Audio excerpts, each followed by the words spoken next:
Good morning class 8th। बच्चों, हम लोगों ने कल के वीडियोस में अलंकार से संबंधित जानकारी प्राप्त की।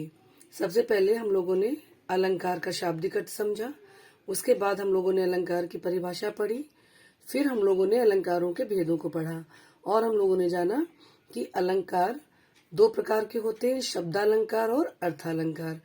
तो कल हम लोगों ने पढ़ा था शब्दालंकारों के बारे में। तो मुख्य रूप से शब्दालंकार के 3 भेद होते हैं, अनुप्रास, यमक और श्लेष।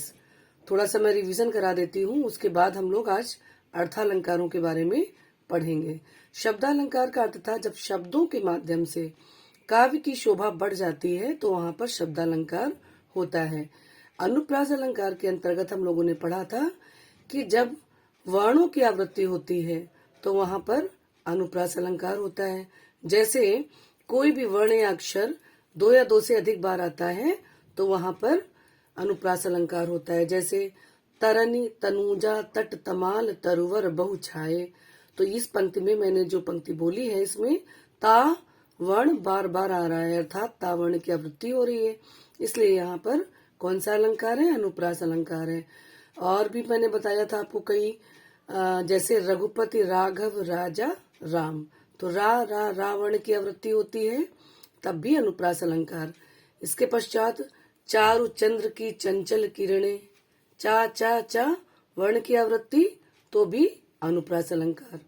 चलिए अब आगे बढ़ते हैं, यमक अलंकार को पढ़ते हैं, थोड़ा सा रिवीजन करते हैं। तो यमक अलंकार में हम लोगों ने क्या पढ़ा था कि कोई शब्द 2 या 2 से अधिक बार आता है और प्रत्येक बार उसका अर्थ भिन्न भिन्न हो जाता है, उसे हम कहते हैं यमक अलंकार।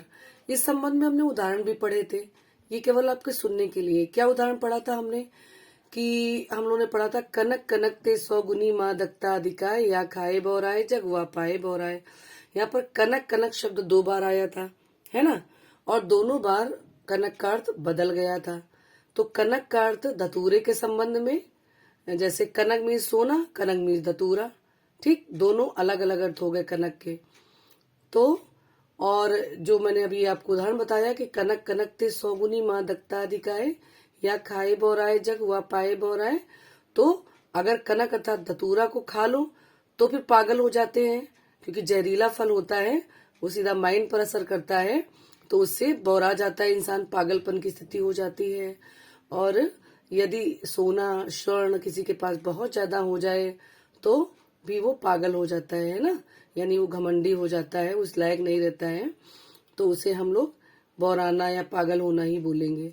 अच्छा, एक और हम लोगों ने अलंकार पढ़ा था यमक, अभी इसमें दिख रहा है, अब देखिए दूसरा हम लोगों ने पढ़ा था एग्जाम्पल, माला फेरत जुग भया फिरा नमन का फेर, है ना, कर का मन का डार दे। इसमें मन का और मन का जो है 2 बार आया है और दोनों का अर्थ अलग अलग है। मन के फेर से मतलब है कि मन का जो कपट है, ठीक, और मनका का मतलब है जो मोती की माला का गुरिया होता है ना, मोती से संबंधित हो गया मन का। तो दोनों का अर्थ अलग अलग है, अतः यहाँ पर यमक अलंकार है। इसके पश्चात हम लोगों ने पढ़ा था श्लेष अलंकार के बारे में। श्लेष का अर्थ होता है चिपका हुआ। अगर शाब्दिक अर्थ पूछा जाए श्लेष का क्या अर्थ होता है, तो चिपका हुआ होता है, जहां पर एक विशेष शब्द होता है और उसके 1 से अधिक अर्थ होते हैं, वहां पर श्लेष अलंकार होता है। अर्थात जहां पर किसी शब्द के कई अर्थ निकलते हैं वहां पर श्लेष अलंकार होता है। ये कल हमने पढ़ा था और इस संबंध में एक उदाहरण था, रहीमन पानी राखिए बिन पानी सब सून। और लास्ट लाइन में मैंने अलंकार बताई थी, पानी गए न उबरे मोती मानुष चून, है ना। तो यहाँ पर मैंने बताया था कि पानी शब्द श्लिष्ट है, यहाँ पर श्लेष अलंकार है, क्योंकि पानी का अर्थ अलग अलग है। कैसे? यानी पानी एक विशेष शब्द है जिसका अर्थ अलग अलग है। कैसे? यहाँ पर पानी का संबंध सम्मान से है, मोती के संबंध में पानी का अर्थ मोती की चमक से हो गया, मनुष्य के संबंध में पानी का अर्थ उसके सम्मान से हो गया, चूने के संबंध में पानी का अर्थ जल से हो गया।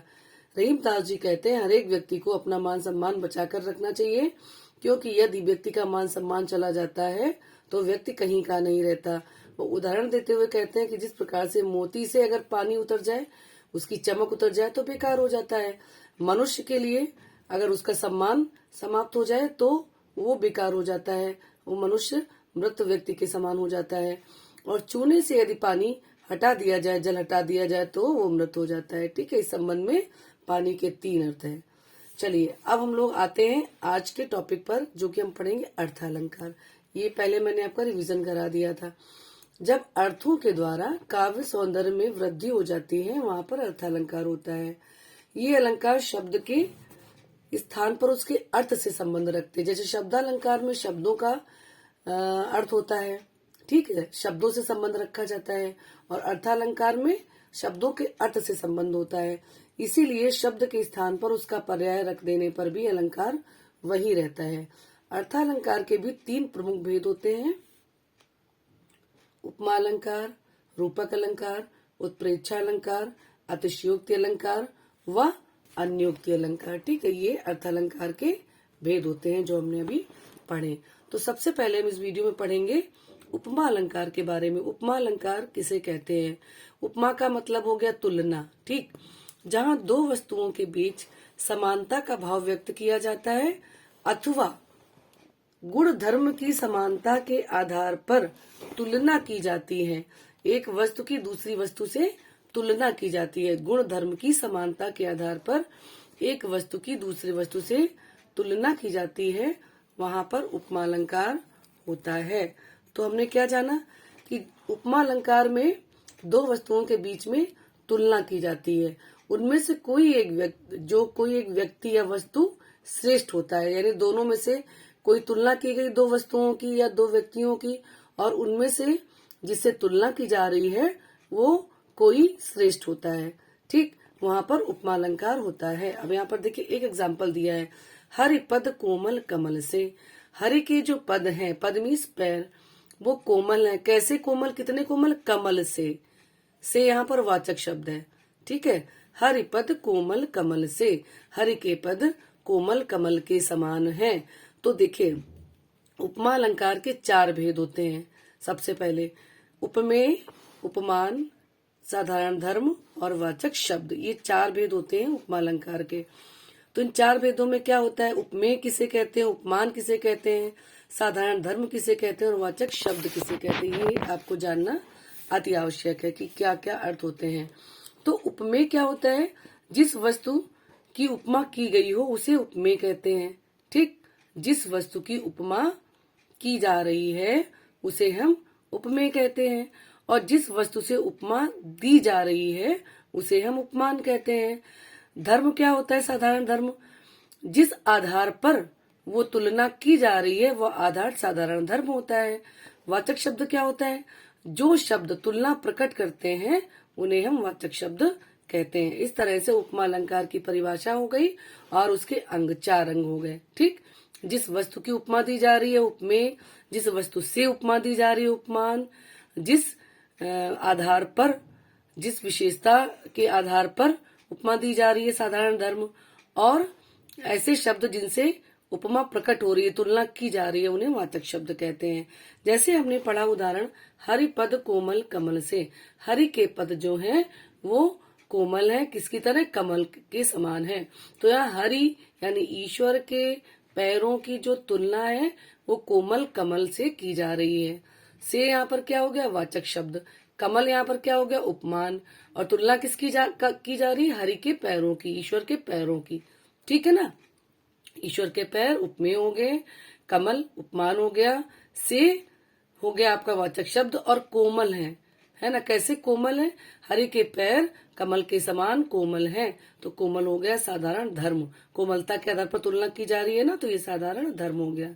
अच्छा, दूसरा मैं एग्जाम्पल बताऊं, मुख मयंक सम मंजू मनोहर। ये एक और एग्जाम्पल है, मुख मयंक सम मंजू मनोहर। ये मैंने बोला तो उनका जो मुख है वो चंद्रमा के समान है। ठीक, मुख मयंक सम मंजू मनोहर। क्या बताया जा रहा है इस वाक्य में? यहाँ पर लिखा हुआ नहीं है, मैं बस सुन लीजिए आप लोग। मैंने बताया कि उपमा अलंकार का एक बहुत अच्छा उदाहरण है, मुख मयंक सम मंजू मनोहर। जो मुख है वो उसकी तुलना किससे की जा रही है? मयंक से। मयंक मीन्स क्या होता है? चंद्रमा। ठीक है, उनका मुख चंद्रमा के समान। सम क्या हो गया? वाचक शब्द। मनोहर साधारण धर्म। ठीक, उपमा अलंकार हो गई। अच्छा, एक और उदाहरण मैं बता रही हूँ, पीपर पात सरिस मन डोला। पीपर पात सरिस मन डोला, पीपल के पत्ते की तरह उनका मन डोलने लगा। तो मन की तुलना की जा रही किससे? पीपल के पत्ते से। तो जिसकी तुलना की जा रही वो क्या होता है? उपमेय। तो पीपर का पत्ता उपमेय हो गया। और पीपर पात सरिस मन डोला, तो जो मन हो गया वो हो गया उपमेय। किसकी तरह डोला? पीपल के पत्ते की तरह। तो जो पीपर का पत्ता है वो उपमान हो गया, डोला साधारण धर्म हो गया, और सरिस वाचक शब्द हो गया। ठीक है, तो इस वीडियो में इतना ही। आशा है आप लोगों को उपमा अलंकार ठीक से समझ में आ गई होगी। आगे हम रूपक, उत्प्रेक्षा और अन्य अलंकारों को पढ़ेंगे।